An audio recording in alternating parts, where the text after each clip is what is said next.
Gloire au Seigneur, gloire au Seigneur, gloire au Seigneur. Je vous salue au nom de notre Seigneur Jésus-Christ, celui qui était, qui est et qui sera pour toujours. Nous remercions le Tout-Puissant de nous avoir encore renouvelé le souffle de vie ce matin, que nous puissions encore voir le jour, que nous soyons en bonne santé, que nos familles se portent bien, nos enfants, nos femmes, nos maris, nos frères et sœurs, ceux qui sont là et qui sont proches, que Dieu fasse grâce. Au même moment, nous prenons ce moment-ci pour prier pour ceux qui passent dans des moments difficiles, que ce soit dans le moment de deuil, le moment de maladie et le moment de problèmes. Nous savons que notre Dieu est un Dieu qui contrôle toute situation et il est toujours présent, il est omniprésent. Et nous prions ce merveilleux Dieu de pouvoir consoler, fortifier, de pouvoir encourager, de pouvoir guérir, de pouvoir délivrer, de pouvoir ouvrir les yeux les uns pour les autres, les yeux des gens, de pouvoir nous amener à sa vraie connaissance aussi et à s'attacher à lui afin que tout ce que nous allons faire puisse lui donner gloire. Nous bénissons son nom ce matin, lui qui nous permet encore de pouvoir passer ce moment-ci, que lui seul soit glorifié au nom de Jésus-Christ. Amen. Bien-aimés, comme je viens de le dire, c'est une grâce que nous avons de pouvoir être encore là. Il n'y a rien qui était gagné d'avance. Il n'y a rien qui pourrait nous assurer que nous devions voir encore ce jour, mais c'est la grâce de Dieu qui nous renouvelle encore le souffle de vie. Pour cela, nous lui disons merci. Et c'est cette même grâce qui nous amène encore autour de sa parole, pour que nous puissions encore être enseignés par lui, pour lui, et en toutes choses, que toute gloire puisse lui revenir. Et le thème de cette exhortation ce matin, c'est « Faisons tout pour la gloire de Dieu ». Faisons tout pour la gloire de Dieu. Oui, dans notre marche chrétienne, il y a beaucoup de choses qui arrivent. Nous disons tous que nous suivons Christ. Nous invoquons le Seigneur, Seigneur. Mais est-ce que nos cœurs sont attachés à lui pour que tout puisse se faire pour sa gloire? Ou bien nous l'appelons Seigneur juste pour satisfaire nos propres désirs? Ou bien nous l'appelons Seigneur juste à l'extérieur alors que l'intérieur n'a jamais confessé cette seigneurie?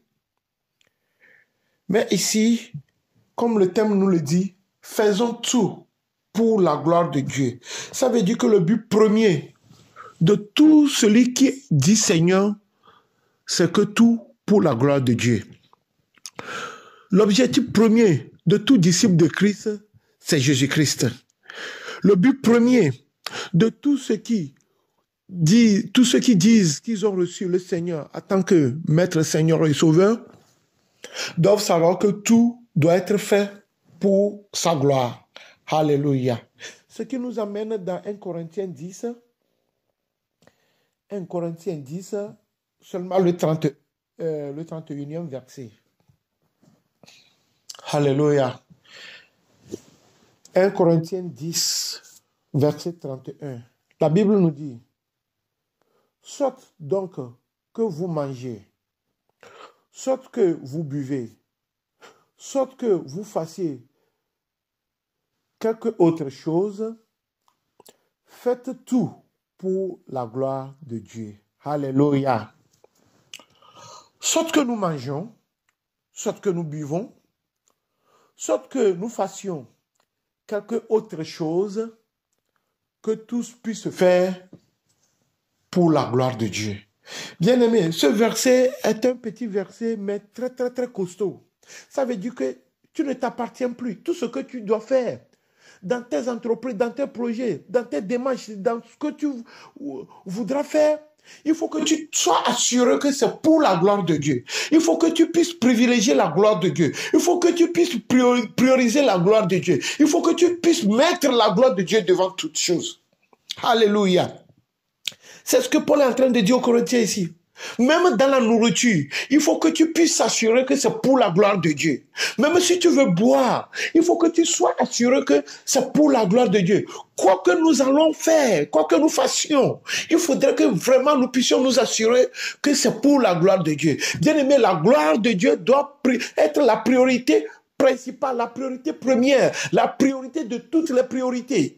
Que ce que nous faisons, même si nous voulons dormir, que nous dormions dans la gloire de Dieu et que pour la gloire de Dieu. Alléluia. Faisons tout pour la gloire de Dieu, bien-aimés. Si Paul nous dit ici de tout faire, quoi que nous fassions, de les faire pour la gloire de Dieu, parce que à tout moment que nous faisons les choses pour notre gloire, pour nos propres désirs, pour nos propres fins, pour les buts personnels, il y a les conséquences qui en découlent. Là, ce n'est plus Christ qui est privilégié. Là, ce n'est plus lui qui est mis au premier plan. Bien-aimé, pourquoi ne pas mettre Christ au premier plan et te mettre au premier plan, mettre tes objectifs au premier plan, mettre tes projets au premier plan, mettre tes enfants au premier plan, mettre ta femme au premier plan, mettre ton mari au premier plan, mettre ta réussite ou bien ton échec au premier plan. Quoi que nous fassions, ce qui est important ici, même si ce que nous allons manger, que cette nourriture soit pour la gloire de Dieu. Ce que nous allons boire, que ça puisse refléter la gloire de Dieu. Quoi que nous fassions, faisons tout. Alléluia. Tout. Lorsqu'on nous parle de tout, ça veut dire qu'il n'y a pas d'exception de choses que tu peux faire, que tu puisses faire et dire que ça, c'est pour ma propre gloire. Ça, c'est pour, c'est pour mon propre désir. Oui, je veux faire ça pour moi-même. C'est pas chaque moment que tout doit être pour Jésus-Christ. Il faudrait que, à quelque part, que moi aussi, je me crée un petit coin pour moi-même, pour penser à moi, pour faire pour moi, pour se réjouir à moi. Bien-aimés, nous n'avons pas de vie en dehors de la vie de Christ. Il n'y a pas de vie que nous puissions avoir en dehors de la vie de Christ. Ce qui nous amène dans ce que Christ a dit dans Matthieu 7, 21. Matthieu 7, verset 21, il dit, « Ceux qui me disent, Seigneur, Seigneur, n'entreront pas tous dans le royaume des cieux, mais seulement celui qui fait la volonté de mon Père qui est dans les cieux. » Nous venons de lire dans Corinthiens 10 que quoi que nous fassions, que nous puissions le faire, que nous fassions tout pour la gloire de Dieu. Et ici on nous dit que ce n'est pas tous ceux qui disent Seigneur, Seigneur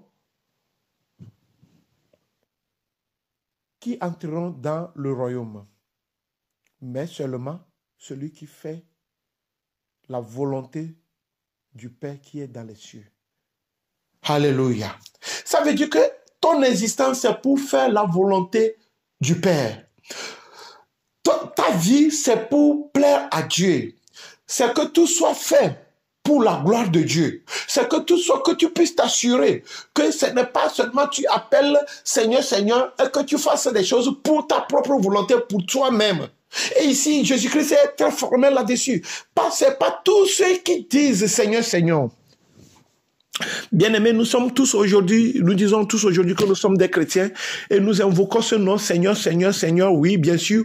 Mais sommes-nous prêts pour que tout soit fait pour sa gloire, pour que nous puissions faire sa volonté? Il dit seulement ceux qui font la volonté, seulement celui qui fait la volonté.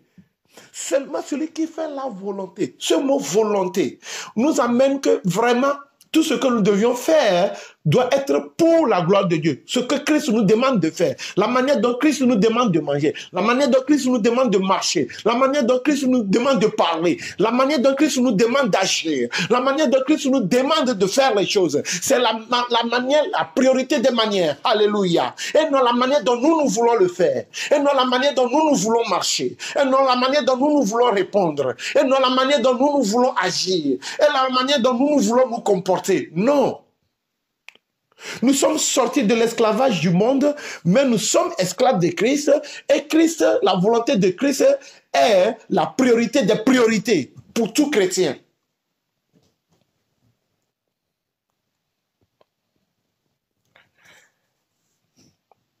C'est pas tout le monde qui parle du Seigneur, Seigneur,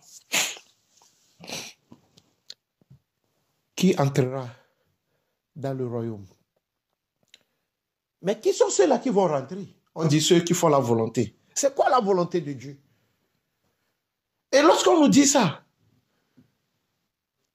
que ceux qui font la volonté, en quoi consiste cette volonté? Comment est-ce que nous allons vivre dans cette volonté? Et quelles sont les conséquences? Encore.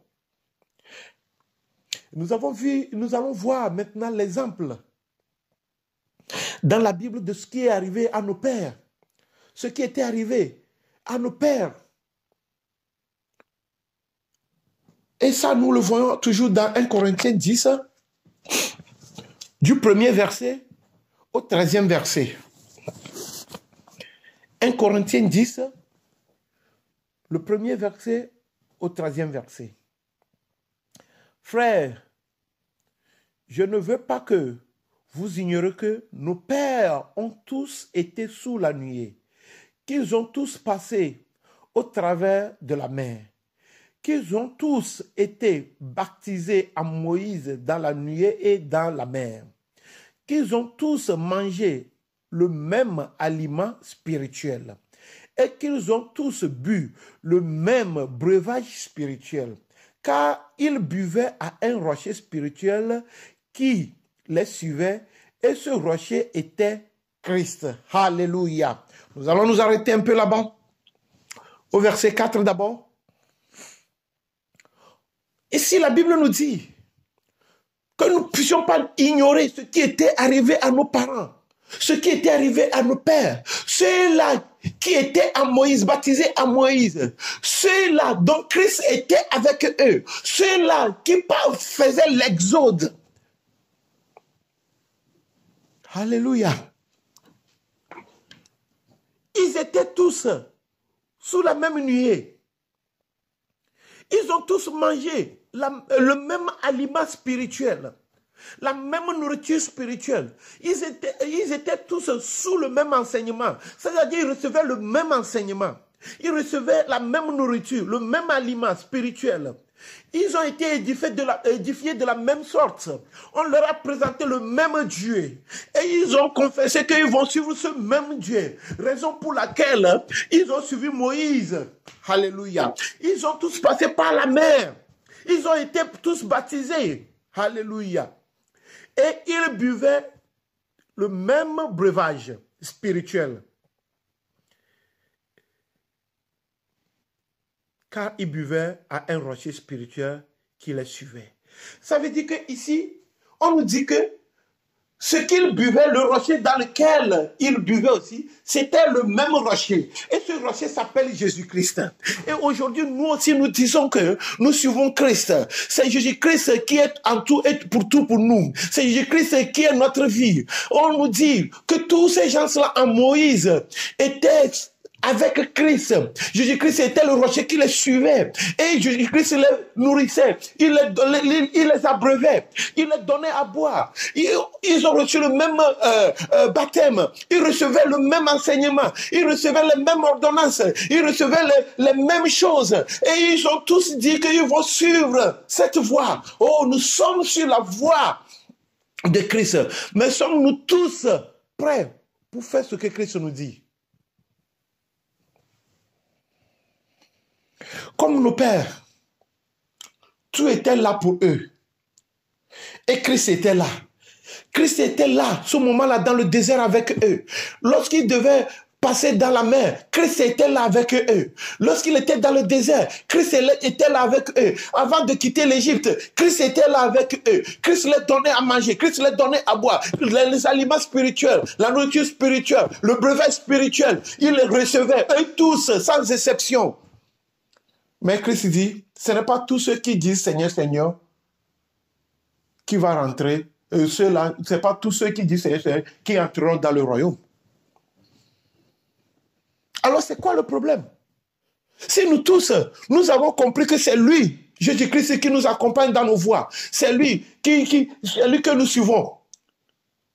Nous avons fait le choix de le suivre, nous le disons toujours. Qu'est-ce qui serait le problème alors? Pour que tout ne puisse pas rentrer dans le royaume. Normalement, lorsque nous voyons sa main puissante, lorsque nous voyons la main que nous avons dit que vraiment, nous le confessons, et nous disons que c'est lui le Seigneur, pourquoi ne pas faire sa volonté? Alléluia. Le verset 5 nous dit, mais la plupart d'entre eux ne furent point agréables à Dieu, puisqu'ils périssent dans le désert. La plupart d'entre eux ne furent point agréables à Dieu, bien-aimés, puisqu'ils périssent dans le désert. La plupart d'entre eux. Nous sommes dans une marche chrétienne. Paul dit, j'ai combattu le bon combat. Parce qu'il est arrivé. Est-ce que nous aussi, dans cette marche chrétienne, dans cette course chrétienne, sommes-nous en train de donner des coups en l'air? La plupart d'entre eux, plusieurs d'entre eux, malgré qu'ils recevaient la même nourriture, malgré qu'ils recevaient le même breuvage, malgré qu'ils ont été tous baptisés, il y a plusieurs qui n'étaient pas arrivés. Bien-aimés, comme on le dit, nous devons tout faire pour la gloire de Dieu. Pourquoi? Parce que il y a la plupart d'entre eux, malgré tout ce que Christ est en train de faire pour eux, leur désir propre était encore présent. Leur volonté propre était encore présente. Ce n'est pas toute chose qu'on va dire que non, on doit faire la volonté de Dieu. Nous avons notre opinion, nous avons notre avis, nous avons notre mot à dire. Nous aussi, nous avons besoin que nos désirs soient exaucés. Voilà ce qui a causé le problème de ces gens-là qui n'ont pas atteint l'objectif. La Bible nous dit, or, ces choses sont arrivées pour nous servir d'exemple, afin que nous n'ayons pas de mauvais désirs, comme ils en ont eu. Alléluia. Le premier point capital, ou bien le point principal, c'est ils ont eu le mauvais désir. Alors, la Bible nous dit que ces choses ont été dites pour nous servir d'exemple, afin que nous aussi ne puissions plus tomber dans ces mêmes pièges. Que nous puissions dire, Seigneur, alors que nous avons des désirs qui sont contraires aux désirs du Seigneur, alors que nous nourrissons des désirs contraires aux désirs de Jésus-Christ, alors que nous nourrissons des projets contraires au projet de Christ pour nous, alors que nous vivons dans des vies contraires à la vie de Christ, alors que nous faisons des choses contraires aux choses de Christ, alors que nous avons le langage contraire au langage de Christ, alors que nous avons des comportements contraires au comportement de Christ, alors que nous avons des sentiments contraires aux sentiments de Christ. Non, ça nous amène à la perdition. Bien-aimés,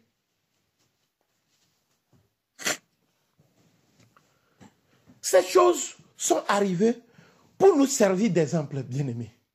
Aujourd'hui, si on cite ces choses, et si on nous dit dans Matthieu 7 que ce n'est pas tout le monde qui dit Seigneur, Seigneur qui rentrera, c'est pour nous dire que c'est déjà arrivé.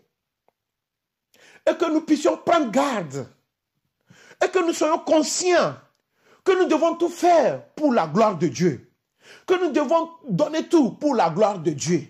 Parce que lorsque nous commençons par nourrir le désir, nos propres désirs, lorsque nous commençons par nourrir le désir de la chair, lorsque nous commençons par nourrir le désir de notre nature propre, lorsque nous commençons par nous appuyer sur ces désirs, nous sortons de la voie du Seigneur. Et nous sommes exposés à tout danger. Ne devenez pas idolâtres, comme quelques-uns d'entre eux, selon qu'il est écrit, le peuple s'assit pour manger et pour boire, puis ils se levèrent pour se divertir. Ne nous livrons point à la débauche, comme quelques-uns d'entre eux s'y livrèrent, de sorte qu'ils en tombèrent 23 000 en un seul jour. Ne tentons point le Seigneur, comme le tentèrent quelques-uns d'entre eux, qu'ils périssent par les serpents. Ne murmurons point, comme murmuraient quelques-uns d'entre eux, qu'ils périssent par l'exterminateur. Ces choses leur sont arrivées pour servir d'exemple et qu'elles ont été écrites pour notre instruction en nous qui sommes parvenus à la fin des siècles. Alléluia. Après avoir cité comment est-ce que les désirs ont été nourris, l'idolâtrie, les murmures, la haine, la rébellion, l'orgueil, tout ce qu'on vient de citer ici. Nous avons nourri ces désirs en nous. Et aujourd'hui, dans la marche chrétienne, nous appelons le Seigneur. Nous disons que nous suivons le Seigneur. Mais nous avons toujours l'orgueil. Nous avons toujours la rébellion. Nous avons toujours l'idolâtrie. Ce n'est pas seulement aller s'agenouiller devant les statuettes qu'on appelle idolâtrie. La Bible nous dit que l'avarice, la cupidité aussi, c'est de l'idolâtrie. Tes propres vêtements peuvent être de l'idolâtrie pour toi. Peuvent constituer une idole pour toi. Ta réussite peut être, en quelque sorte, t'amener à l'idolâtrie. Ton échec même peut t'amener à être idolâtre. Alors que personne ne me dise aujourd'hui que non, moi, je ne vais plus chez les statuettes, je ne fais plus, donc je ne suis pas idolâtre. Mais ta cupidité, tu ne sais pas que c'est de l'idolâtrie? Ma cupidité, je ne sais pas que c'est de l'idolâtrie. Et nous voyons les conséquences de leur désir. Il y a plusieurs qui ont été tués, exterminés, mordus par le serpent, les murmures. Autre péché que plusieurs prennent à la légère. Mais à cause de murmures, la Bible dit, il y a plusieurs qui ont péri. Chrétiens qui murmurent toujours. Lorsqu'on dit ainsi dit le Seigneur, et il dit ah pardon, laissez ça. Il commence par murmurer. Bien-aimé, si je murmure, je ne murmure pas contre la parole de Dieu, contre Dieu, je murmure contre moi-même, ou bien ce murmure m'amène à mon autodestruction. Ces choses leur sont arrivées pour servir d'exemple. Et elles ont été écrites pour notre instruction. Elles ont été écrites pour notre instruction, bien-aimés. Pour que nous aussi, nous puissions plus commettre les mêmes choses. Pour que nous puissions comprendre que quoi que nous fassions, que nous puissions tout faire pour la gloire de Dieu. Quoi que nous fassions, que nous soyons sûrs que Dieu, Jésus-Christ, est la priorité. Alléluia. Ce matin, le Seigneur nous amène encore de revoir nos vies, de revoir la manière dont nous suivons Christ, de revoir la manière dont même, quand bien même nous disons Seigneur, Seigneur, est-ce que vraiment nos désirs ne prennent pas la première place dans les choses de Dieu? Nos comportements, est-ce que nos comportements sont vraiment reflètent le comportement de Christ? Est-ce que nous-mêmes, nous cherchons à former le caractère de Christ en nous, ou bien nous pensons que Christ a son caractère, nous devons avoir nos caractères aussi?